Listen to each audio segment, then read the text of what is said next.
KPBS On Demand is supported by Splatero, helping homeowners pay off debt or for home improvements by offering streamlined access to your home's equity with no additional monthly payments or new debt. Splatero provides a lump sum payment in exchange for a share of your home's future value. Learn more at splatero.com. Good morning. I'm Annika Colbert. It's Thursday, May 5th. Homelessness in downtown doubles in a year. More on that next, but first, let's do the headlines. More migrants are getting expelled to Mexico under Title 42, despite the Biden administration's plans to end the policy later this month. The U.S. has an agreement with Mexico to expel up to 100 Cubans and 20 Nicaraguans a day from San Diego, El Paso, and the Rio Grande Valley. The expulsions began on April 27th and will continue to May 22nd. That's according to the Associated Press, who was informed by an official under the condition of anonymity. Title 42 is a law used to expel migrants on the grounds of preventing the spread of COVID-19. It's set to expire on May 23rd.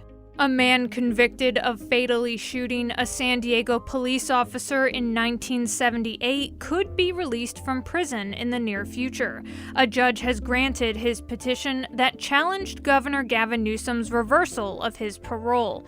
Jesus Cecina was originally sentenced to life in prison without parole, but the sentence was later reduced to 7 years to life due to him being underage at the time of the shooting. The city of San Diego has won an appeal in its lawsuit challenging a state mandate that makes local water districts pay for mandatory lead testing at schools.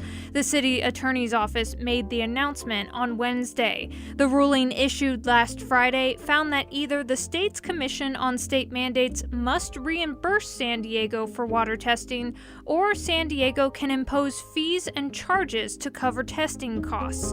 From KPBS, you're listening to San Diego News Now. Stay with me for more of the local news you need. KPBS On Demand is supported by Paint Care, offering households and businesses in California more than 800 leftover paint drop-off sites for recycling. Quantities of 100-plus gallons of paint may qualify for a large volume pickup.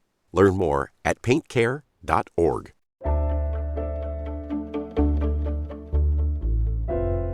The number of people experiencing homelessness in downtown San Diego and the surrounding area doubled last year. KPBS Race and Equity reporter Christina Kim says an SDSU professor and his students are now asking people living in the streets what they actually need. We're going to go down to National. On any given day, you can find Bruce Appleyard and his students walking around San Diego's homeless encampments. Thank you, guys. You bet. Yeah. It was very nice talking to you guys. Talking with people and asking them to draw maps. Student researchers and myself go out and have people answer a few questions and then draw maps on blank pieces of paper of their most important activities and the most important destinations of their daily lives. It's all part of a research project Appleyard started in spring 2021. He's a professor of city planning and urban design at SDSU, and he's trying to better understand how people experiencing homelessness navigate their daily lives. It's a human-centered approach to understanding their home territories and their needs. It all starts with Appleyard and the students asking people if they're in fact experiencing homelessness and if they have time for some questions. Taryn? Yes. Mayfield, last name. People like Terrence Mayfield. The 45-year-old native San Diegan has been living in the streets for years. It's been a struggle, out here, just trying to maintain and survive. SDSU student Evan Dennis interviewed Mayfield. She made sure to ask questions about certain services, such as shelters, and how they're working for him. Would I go to the shelter? I might go to a shelter, but I just got out of one. Okay. And I'm pretty much burnt out on it. Dealing with the people out here is a little more. Would you say it's less stressful? In there, there's a different type of stress. You know what I'm saying? It's closed quarters, and then you got hygiene issues with other people, and using the facilities and whatnot. And finally, Dennis and Appleyard asked Mayfield to draw a map of his home territory, where he goes to sleep, to get food, charge his phone, and other daily tasks. Where do you charge your phone? Library. Okay. Maybe. Can you mark that? Where's the library? He says he's always moving, but that the map he just drew says a lot about where he lives. I really don't go past this area. Would you consider this your home territory? I wouldn't consider it home. Right. But it's my community. And that's a distinction Mayfield wants to make. Home means something very different than just shelter. To me, homeless and houseless are, two different things. And, you can have a house or an apartment or whatever and still be homeless. After the interview wraps up, Appleyard gives Mayfield a gift card for food. Everyone who does an interview gets one. And at the end of the day, the SDSU group reviews all the maps they've collected. He socialized with friends over in 12th and Imperial. And they want to use them to design services that make sense based on what they've heard about shelter curfews, crowding, and the areas many people avoid. But Appleyard says the maps are also a reflection of our society. It's not as much what the maps say about the homeless individuals we're interviewing. It's really about what it says about us. And oftentimes, people are just looking at homelessness as a problem that needs to be solved and dealt with, but in ways that really aren't helping things in the way that we've seen them through the maps we've collected. And that message of seeing people for people is a message that's already taking hold with his student researchers, like Evan Dennis and Michael Rumfala. It's just a really humbling experience getting out to go back into the community and give people in the community an opportunity to share their story. Appleyard and his students plan to keep collecting maps and hope local governments will use the lessons gleaned from them. They've already met with the county's Office of Homeless Solutions. Christina Kim, KPBS News.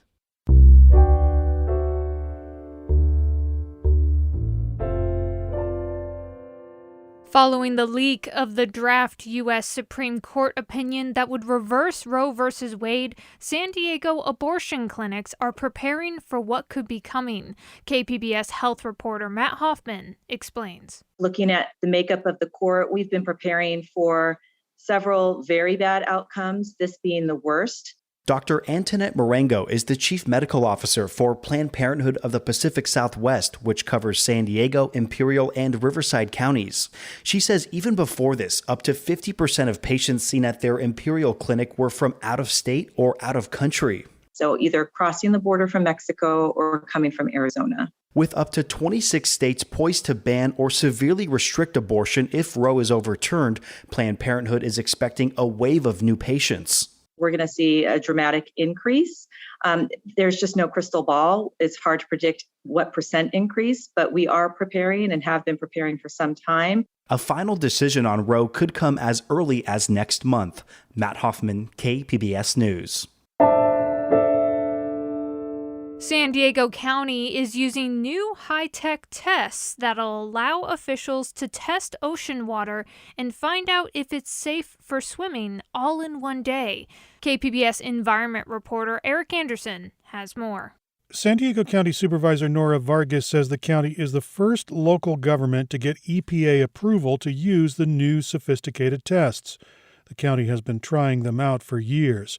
Vargas delivered the news in Imperial Beach, a community that's been forced to live with ocean water that's regularly tainted by sewage. The Tijuana River Valley pollution directly impacts the families not only of Imperial Beach, but the community and the region as a whole. And this advancement in water testing today is going to allow us to better monitor quality and provide us and the community with faster and more accurate information. The old test could take 18 to 24 hours to produce results. The new test can detect pollution in a handful of hours.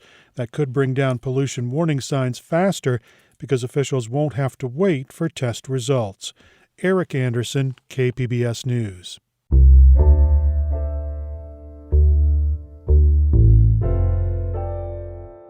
San Diego's new police oversight board is looking for community input in hiring its deputy director. KPBS reporter Claire Tregeser has more. In 2020, voters passed a measure to make the city's police oversight board stronger.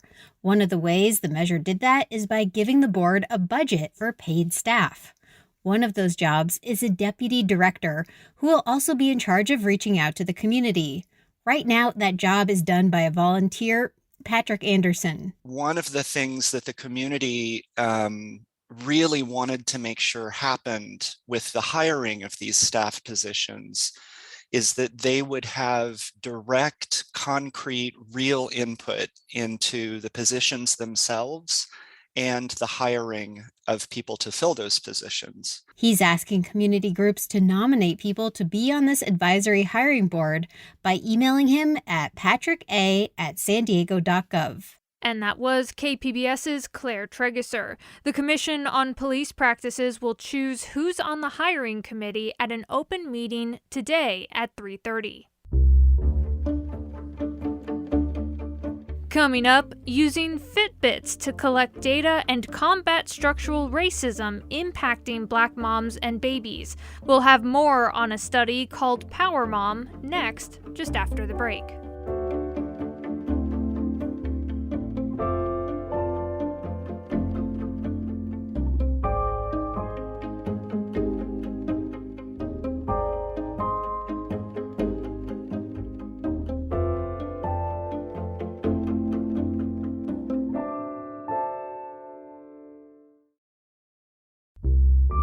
KPBS On Demand is supported by Markel Design and Remodeling, helping homeowners with their home remodeling needs. From ADUs to kitchen remodels, room additions, and custom homes, Markel Design and Remodeling can help homeowners design and build their dream homes. More at trustyourhometous.com. A study called Power Mom uses wearable tech like Fitbits to collect biometric data of pregnant women. Scripps researcher Dr. Lachey Ajayi leads the Power Mom study. She spoke to KPBS Midday Edition host Jade Hindman. Here's that interview. How does this method of data collection give different or better insight than what we can glean at the doctor's office? Absolutely. So I'll even start from a personal experience. I have a great relationship with my new OBGYN. I come to her clinic appointments, she sees me, and I can just give her the information that she's asking me right then and there, right? Sometimes she'll ask me questions about kind of what happened within my week, and I may not be able to really remember or recall. So when our physicians or clinicians ask us these questions and they're so well intentioned, we may not remember or be able to recall. So there are things that our body experiences that we may not really be able to relate or even recall. This kind of study doesn't really depend on recall. It captures information in the moment. So having a technology that, automatically includes your blood pressure, your weight, that captures moments of stress, your activity level, and you have that information, it gives your clinician more information that we may be able to capture at that clinic appointment right there. How does this study help break down the structural racism that exists within healthcare, specifically for Black women and infants? When we look at structural racism and maternal health disparities, women who experience higher incidents of violence within their community, whether it's from policing, have an increased risk of having preterm babies, which we know is a risk factor to fetal demise.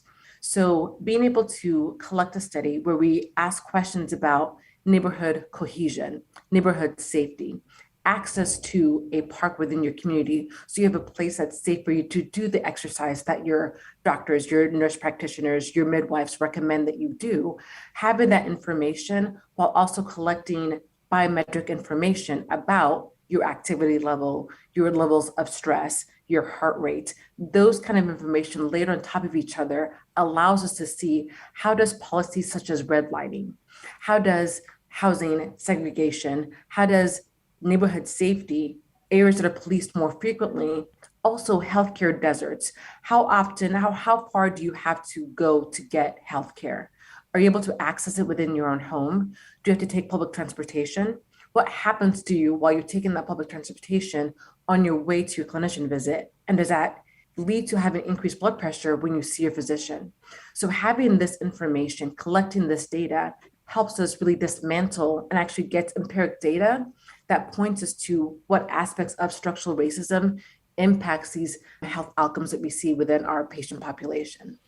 Does the Power Mom study give women tools to advocate for themselves at the doctor's office in real time? It absolutely does. Power Mom, not only does it ask our participants to share their data, it gives you some quote unquote normal parameters, but it also allows you to track your own personal pregnancy to see what's unusual for you. And when you have those abnormalities for you based on your pregnancy, you can then access the healthcare system and have a way to advocate for yourself and show, hey, I may not know everything, but I know this is different and I'm worried. Please see me and take me seriously. We shouldn't have to do that, but this allows our pregnant people to have that tool to advocate for themselves. And that was Scripps researcher Dr. Lachey Ajayi speaking with KPBS Midday Edition host Jade Hindman.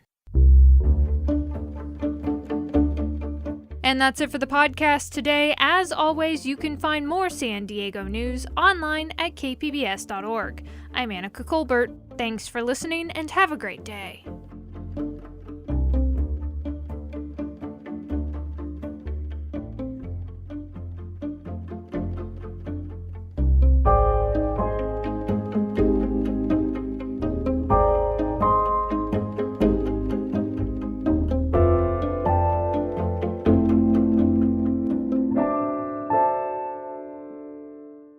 KPBS On Demand is supported by Markel Design and Remodeling, helping homeowners with their home remodeling needs. From ADUs to kitchen remodels, room additions, and custom homes, Markel Design and Remodeling can help homeowners design and build their dream homes. More at trustyourhometous.com.